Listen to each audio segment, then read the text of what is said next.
Director elementary education की तरफ से, और हमारे बीच में deputy DO office of deputy director elementary education की तरफ से जो ये कार्यक्रम आयोजित किया जा रहा है, सर खेमराज भंडारी जी भी हमारे साथ हैं यहाँ पे, जो कि डिप्टी डायरेक्टर एलिमेंट्री एजुकेशन में डिप्टी डीओ है। ठीक है ना। देखो ये जो प्रोग्राम है ये हिमकोस्ट के द्वारा आप सभी बच्चों और इको क्लब अध्यापकों के लिए रखा गया है, और इस कार्यक्रम का आयोजन करने का मुख्य मकसद आपको पर्यावरण संबंधी जानकारी का प्रैक्टिकल प्रायोगिक अनुभव प्रदान करना है। ठीक है ना। हम इस दौरान बहुत सारी चीजें सीखने वाले हैं। हमारे रिसोर्स पर्सन कॉलेज के प्रोफेसर होंगे जो कि हमें इस दौरान बहुत सारी प्रैक्टिकल इंफॉर्मेशन वहाँ पे हमें प्रोवाइड करेंगे। हम जाने वाले हैं खजियार, जो कि जिला चंबा में है। ठीक है ना।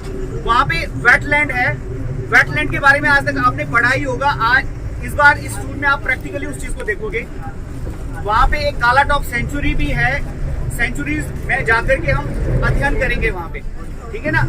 इसके अलावा हम इस प्रोग्राम के दौरान एक दूसरे के बारे में जानेंगे।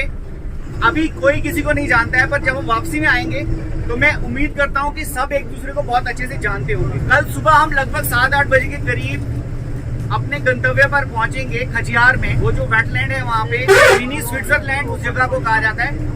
कल का दिन हम वहीं पे ही इंजॉय करेंगे, घूमेंगे, फिरेंगे और सीखेंगे।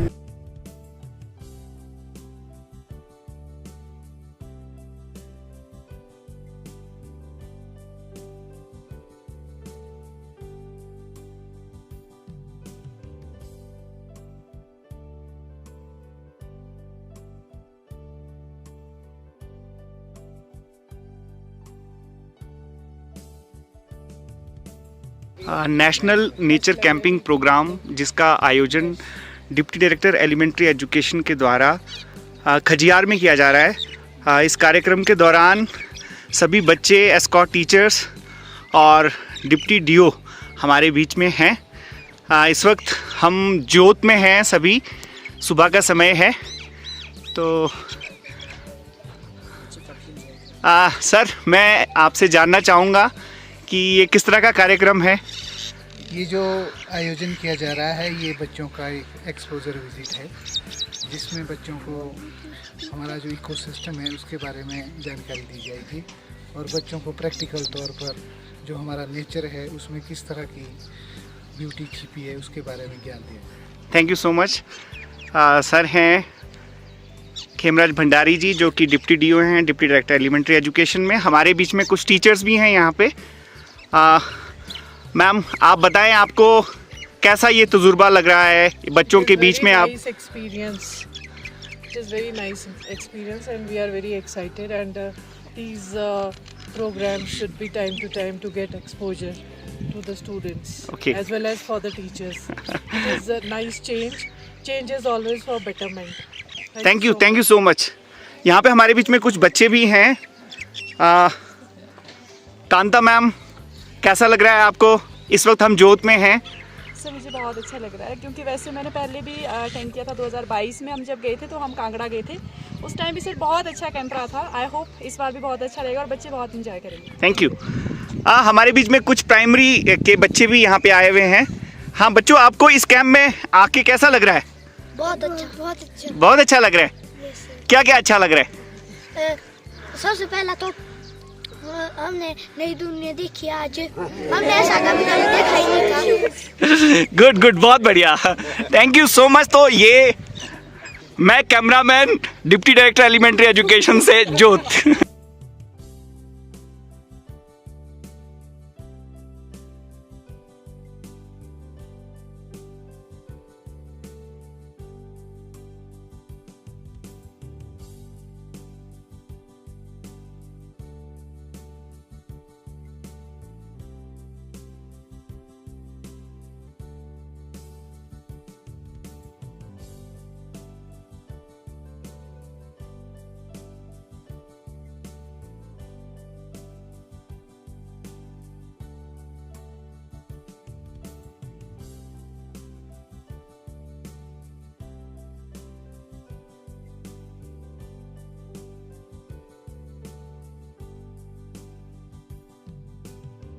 और प्यारे बच्चों, शिमला से चंबा का सफर, गाने में सुना होगा आपने, चंबा कितनी दूर।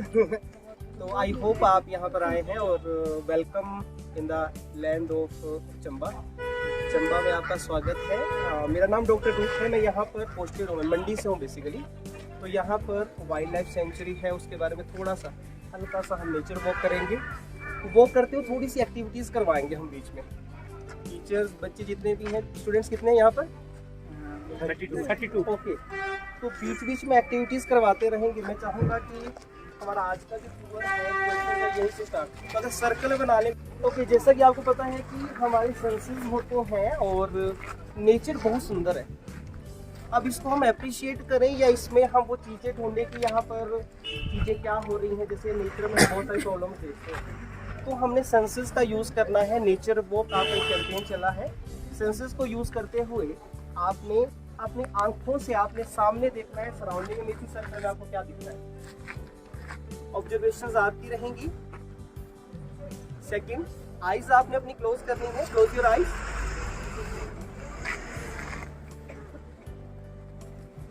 अब आपने जो साउंड है वो साउंड सुननी है, फील करना है आपने, साउंड कौन कौन सी आ रही है अभी यहाँ पर। Close your eyes please.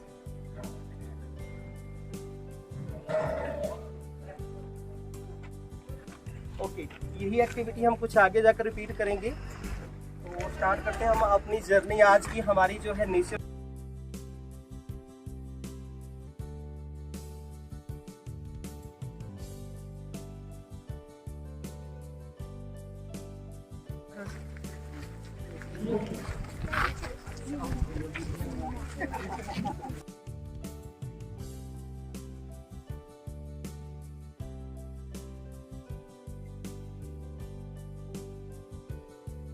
Soil आप देख रहे हैं, सॉइल जो कि पहले इसको आप टच करोगे तो इज अ रॉक बेसिकली, बिल्कुल हार्ड है। और हार्ड देख रहे हैं तो आप यहाँ पर सॉइल की हल्की हल्की सी फॉर्मेशन भी हो रही है। सॉइल की फॉर्मेशन हो रही है। साइंस में किसी भी चीज की जब फॉर्मेशन होती है तो उसके लिए हम वर्ड यूज करते हैं जेनेसिस। Genesis means formation. और सॉइल के लिए वर्ड यूज करते हैं हम यहाँ पर पीडोन। पीडोन इज द यूनिट, तो इसको पीडोजेनेसिस बोल सकता हूँ। तो यहाँ पर बेसिकली पीडोजेनेसिस से पहले वेदरिंग होती है, जो रॉक्स होते हैं, रॉक्स टूटते हैं, बड़ी बड़ी चट्टानें हैं। आपने बुक्स में पढ़ा होगा कि जब भी एवोल्यूशन हुआ है तो बड़ी बड़ी जो चट्टानें थी उनकी क्या हो गई हैं, वो टूट गई। और टूटने से हमारा तो एटमॉस्फेयर था वो बिल्कुल कन्वर्ट हो गया, चेंज हो गया। उससे पोल की फॉर्मेशन भी हुई है, पेट्रीफाइड फॉसिल्स बने हैं। तो बेसिकली जो भी रॉक्स है, रॉक से सॉइल कैसे बनती है, तो इसको सॉइल बनने के 2-3 प्रोसेस है वेदरिंग के। वेदरिंग मीन्स उसका टूटना।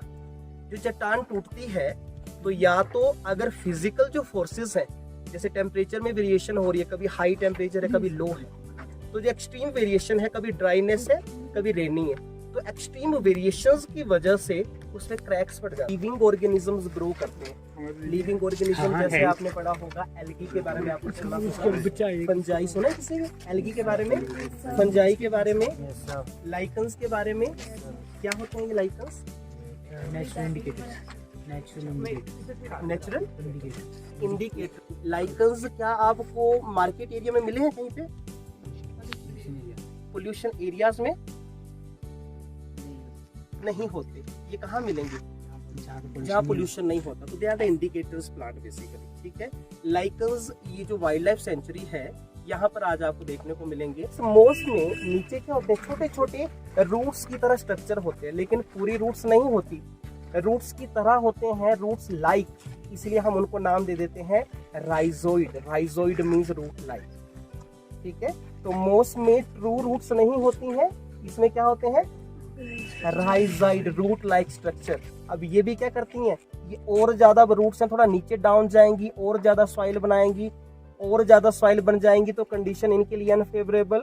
कुछ देर के बाद इनकी भी यहाँ पर क्या हो जाएगी, डेथ हो जाएगी, और धीरे धीरे यहाँ पर सॉइल की फॉर्मेशन होती जाएगी। इसके बाद फिर आ जाएंगे एनुअल प्लांट, एनुअल के बाद बाइनियल आ जाएंगे, पेरेनियल आ जाएंगे, श्रब, और श्रब के बाद जैसे ही सॉइल बन जाएगी वहां पर फिर ट्री और वुड स्पीशीज वो सारे कवर होंगे। So this is a succession basically. Rock से सॉइल कैसे बनी और उस सॉइल में प्लांट्स का एवोल्यूशन कैसे हुआ। हर किसी के पास क्या था, अलग अलग हैबिटेट था। सबने अपना काम परफॉर्म किया and they all are existing nowadays. Next ये भी लाइकन है, this is a lichen crustose, बिल्कुल इसके साथ चिपका हुआ है ये। आगे हम देखेंगे डिफरेंट टाइप्स के लाइकन। तो ये हैबिटेट हो गया इसकी।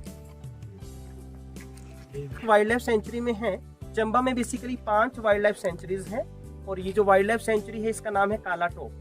अब काला टोप ऐसा नाम क्यों है? तो काला इज समथिंग इज बेसिकली ये ब्लैक, एक तो ब्लैक कलर को रिप्रेजेंट कर रहा है या फिर काला मैं कहूँगा जब डेंस हो जाएगी कोई चीज। तो यहाँ पर अब टोप मतलब ऊपर से कवर, तो ये जो काला टोप है आप इसको ऊपर से देखेंगे इतने ट्रीज हैं, इतने वेजिटेशंस हैं कि उसने इतना कवर किया है, इस जगह का नाम दे दिया काला टोप। इसीलिए इस जगह का नाम है काला टोप वाइल्ड लाइफ सेंचुरी। यहाँ पर आपको बहुत सारी प्लांट वैरायटी देखने को मिलेगी और एनिमल डाइवर्सिटी भी होगी। सर ने सवाल किया था कि यहाँ पर ट्रीज हैं, देवदार के ट्रीज मेनली हैं। देवदार के अलावा यहाँ पर स्प्रूस भी होगा, फिर भी होगा, बाकी एंजियोस्पर्मिक ट्रीज भी हैं। इनकी ट्रीज की एज का हम कैसे पता लगाते हैं? तो एक जो ट्री होता है साल में बेसिकली 2 सीजन होते हैं। एक स्प्रिंग सीजन होता है मेनली, समर के बाद स्प्रिंग आता है। एक होता है हमारे पास विंटर सीजन। विंटर सीजन में क्या होता है जनरली जो पेड़ होते हैं अपने पत्ते गिरा देते हैं। Winter season is the harsh, food से हमें एनर्जी मिलती है और उस एनर्जी से पौधे अपना काम करते हैं। सारा जितना भी काम होता है उसको हम मेटाबॉलिज्म बोलते हैं। अब यहाँ पर मैंने कहा कि विंटर सीजन में वो कम काम करते हैं, स्प्रिंग सीजन में ज्यादा काम करते हैं। तो पौधों के अंदर 2 बैंड बन जाते हैं। विंटर में छोटा सा बैंड बनेगा और स्प्रिंग में बड़ा बैंड बनेगा। तो एक साल में 2 सीजन आएंगे तो टोटल बैंड कितने बनेंगे? उन दोनों को मैं बोल दूंगा एक विंटर का और एक स्प्रिंग का। उन दोनों को मिलकर कितने बैंड हो गए? वो 1 बैंड हो गया। ठीक है बेटा, तो उसको मैं क्या बोल दूंगा? वो 2 बैंड को मिलकर मैं बोलूंगा साल में 1 बना। तो साल के लिए हम एनुअल वर्ड इसको बोलूंगा एनुअल रिंग। तो एक साल में एक पेड़ में कितने एनुअल रिंग बनेंगे? 1 बनेंगे। अब मैं कैसे पता लगाऊंगा इसकी एज का? इस पेड़ को अगर मैं काट दूं, आपने देखा होगा उसमें रिंग्स बने होते हैं अंदर, तो उन रिंग्स को काउंट करके हम पता लगा सकते हैं उसकी एज क्या है। अब सर का अगला सवाल होगा कि इसके लिए तो पेड़ को काटना पड़ेगा, हमने ऐसे ही पता लगाना है। तो हमारे पास एक इंस्ट्रूमेंट होता है, उस इंस्ट्रूमेंट का नाम है इंक्रीमेंट बोरर। उसको क्या किया जाता है? यहाँ पर उसको बोर किया जाता है, जितना इसका डायामीटर होता है उसके अकॉर्डिंग और जितने उसमें स्केल बने होते हैं। तो उस इंक्रीमेंट बोरर की हेल्प से उसमें लेबलिंग हो जाती है और उसकी हम एज का पता लगा लेते हैं कि इसकी एज कितनी है। क्लियर है बेटा? कोई और सवाल? ज्यादा लीफ बेसिकली स्टेम नहीं, लीफ है कंपाउंड लीफ और ये लेना है। अब आप देख रहे होंगे किसकी तरह लग रहा है? रिजेंबल कर रहा है किसी चीज से? लाइक हेयर्स, बालों की तरह लग रहा है। ये बालों की तरह लग रहा है। तो इसका जो कॉमन नाम है, इसका कॉमन नाम है maiden hair fur. Maiden hair fur और साइंटिफिक नेम जो है इसका दैट इज एडी। कॉमन नेम आप याद रखते हो फ्रूटिकोज लाइकन। तो लाइकन्स कितने टाइप्स के होंगे? 3 टाइप्स के। फर्स्ट वन कौन सा होगा? क्रस्टोज। क्रस्टोज क्या करेगा? क्रस्ट फॉर्म करेगा। Second one is foliose, foliose means leaf like and third one is fruticose lichen. अब ये लाइकन क्या करते हैं? ये लाइकन एसिड सिक्रीट करते हैं। ये लाइकन जिस एसिड को सिक्रीट करेंगे तो उस एसिड का नाम मैं दे सकता हूँ लाइकेनिक एसिड।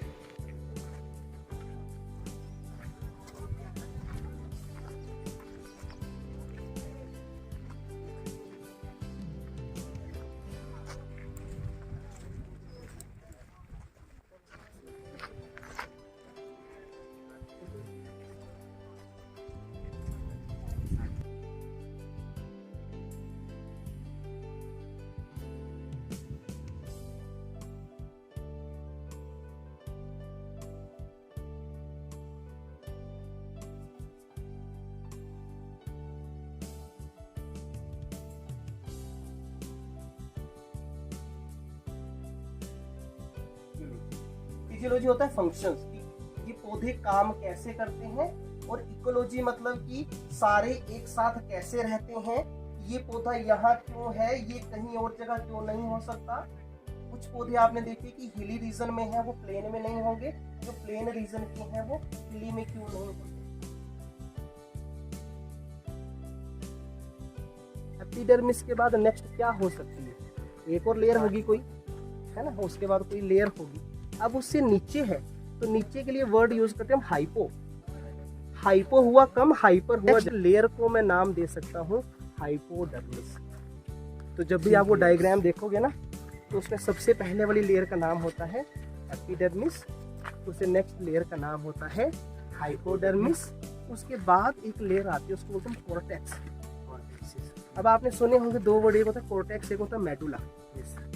किसी भी स्ट्रक्चर में सेंटर वाले पोर्शन को मेडुला बोलते हैं, बाहर वाले पोर्शन को बोलते हैं कोर्टेक्स। सर हम बहुत सारे प्लांट्स लगाते हैं, हम उनको देखने भी जाते हैं कि हमने वो अच्छे से बढ़ रहे हैं, ठीक है, उन्हें किस चीज की जरूरत है हम ये भी देखते हैं। ठीक है, लेकिन हम पूरा ध्यान कैसे रखें ये हमें पता नहीं है। पौधे का ध्यान कैसे रखो पूरा, वो कैसे रखे कि कैसे। अब आपके फ्रेंड्स बन जाते हैं, ये आपके फ्रेंड हैं, ये है ना, ये आपको सारी बातें शेयर कर देते हैं, बताते हैं, शेयर करते हैं, ठीक है। तो अब पौधे तो बताएंगे नहीं, तो आपने करना क्या है बेसिकली, जब भी आप जाते हैं उनको पानी देना। आपको पता है उनको पानी की जरूरत है और आपको पता है कि उनको भोजन की जरूरत है।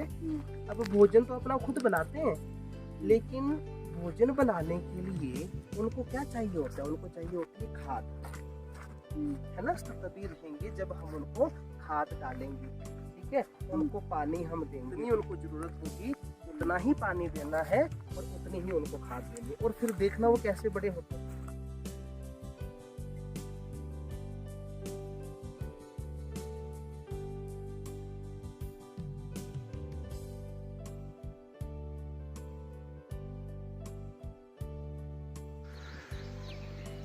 नेशनल नेचर कैंपिंग प्रोग्राम के तहत शिमला ज़िला के 32 बच्चे और 18 teachers, eco club incharges, eco club students selected स्कूलों से, चुनिंदा स्कूलों से यहाँ पे आए हैं।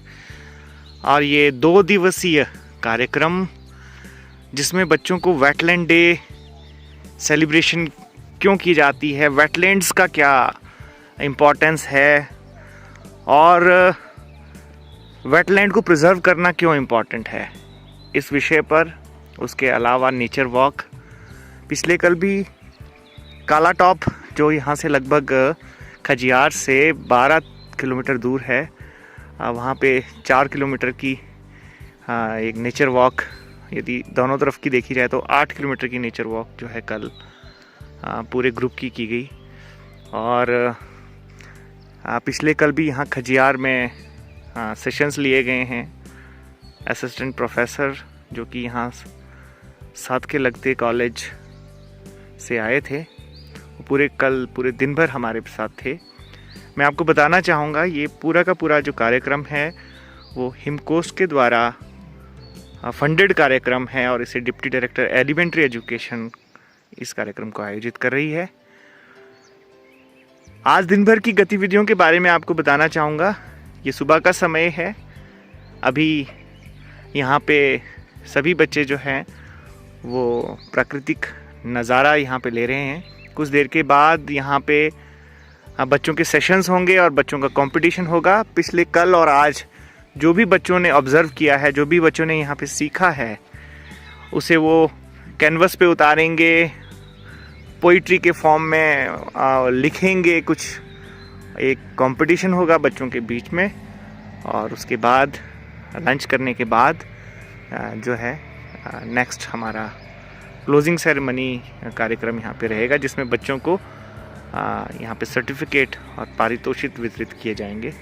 तो ये था हमारा आज का जो कार्यक्रम है खजियार में। स्टडी करने आते हैं कि ये सरवाइव करता है।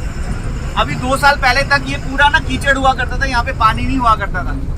तो हिमकोस्ट जो है जिसने इस कार्यक्रम के लिए फंडिंग किया है, उन्होंने ही यहाँ के एसडीएम को बोल करके एक कमेटी का गठन किया और इसको रिवाइव करने के लिए उन्होंने यहाँ पे अमाउंट पैसा दिया और ये पिछले कोविड टाइम में जो है इसको दोबारा से रिवाइव करने का प्रयास किया गया यहाँ के प्रशासन के द्वारा।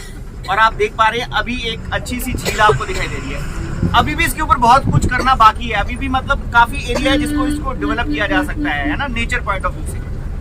अब क्योंकि हम बात कर ही रहे हैं वेटलैंड की, तो मैं आप सभी को बताना चाहता हूँ कि वेटलैंड की इंपॉर्टेंस क्या है हमारी लाइफ में, क्यों हम इतनी बात कर रहे हैं। वेटलैंड डे सेलिब्रेट भी करते हैं और वेटलैंड बहुत सारे जितने भी वेटलैंड है हमारे उनको प्रिजर्व करने की बात करते हैं। वो इसलिए करते हैं क्योंकि वेटलैंड का मतलब ऐसी जगह जहां पैरेटिवली बाकी जगहों की तुलना में ज्यादा है। और आपने देखा होगा पृथ्वी को नीला ग्रह कहा जाता है। क्यों कहा जाता है? क्योंकि पानी की अधिकता है और सर्वाइवल के लिए पानी बहुत इंपॉर्टेंट है ना। तो वेटलैंड जो है पृथ्वी के वो क्षेत्र हैं जहाँ पे पानी की अधिकता है, और जहाँ पे पानी ज्यादा होता है वहां पे वेजिटेशन हो, चाहे आपके प्लांट छोटे से छोटा बड़े से बड़ा, उनके सर्वाइवल की कंडीशन बाकी जगहों की तुलना में ज्यादा बेटर होती है ना। और जितने भी एनिमल्स हैं उनके सर्वाइवल की उनकी विविधता उस क्षेत्र में ज्यादा पनपती है, ठीक है ना। और जितने भी आपके एंडेंजर्ड स्पीशीज है वो उनको भी ऐसी जगहों में रहना पसंद होता है, ठीक है ना। तो इसलिए ऐसी जगहें जहाँ जो कि जीवन के लिए बहुत ही जरूरी जगहें होती हैं, जहाँ पे जीवन की बाकी जगहों की तुलना में संभावनाएं ज्यादा होती हैं, उन जगहों को प्रिजर्व रखने की कोशिश इसीलिए की जाती है। यही कारण है कि वेटलैंड डे सेलिब्रेट होता है, वेटलैंड हम विजिट करने आए और वेटलैंड को प्रिजर्व करने की बार बार बात की जाती है, ठीक है, समझने बात को। तो इसलिए वेटलैंड की बहुत इंपॉर्टेंस है, वेटलैंड को प्रिजर्व रखना इसलिए जरूरी है क्योंकि जब कभी जिंदगी नहीं रहेगी पृथ्वी पर तो यही वो क्षेत्र हैं जहाँ पे कि जीवन लास्ट तक सर्वाइव रहेगा, ठीक है ना। तो इसलिए इनको बचाना बहुत जरूरी है, ठीक है। इकोसिस्टम कुछ भी नहीं है जहाँ पर लिविंग और नॉन लिविंग चीजें सारी हैं, दैट इज द इकोसिस्टम। तो यहाँ पर इसको अगर पानी है तो मैं इसको बोल दूंगा, पानी के लिए मैं वर्ड यूज करता हूँ एक्वा, तो इसको बोलूंगा मैं एक्वेटिक इकोसिस्टम, ठीक है। यहाँ पर ग्रासेस हैं तो इसको हम बोलेंगे ग्रासलैंड इकोसिस्टम। पीछे ट्रीज हैं और साथ में श्रब्स हैं, हर्ब्स हैं, ये सारी चीजें कहाँ पर होती हैं? फॉरेस्ट में, तो उसको बोल दूंगा मैं फॉरेस्ट इकोसिस्टम। इकोसिस्टम में किसी भी जगह को बोलूंगा, उस जगह को जहां पर लिविंग और नॉन लिविंग चीजें दोनों हैं।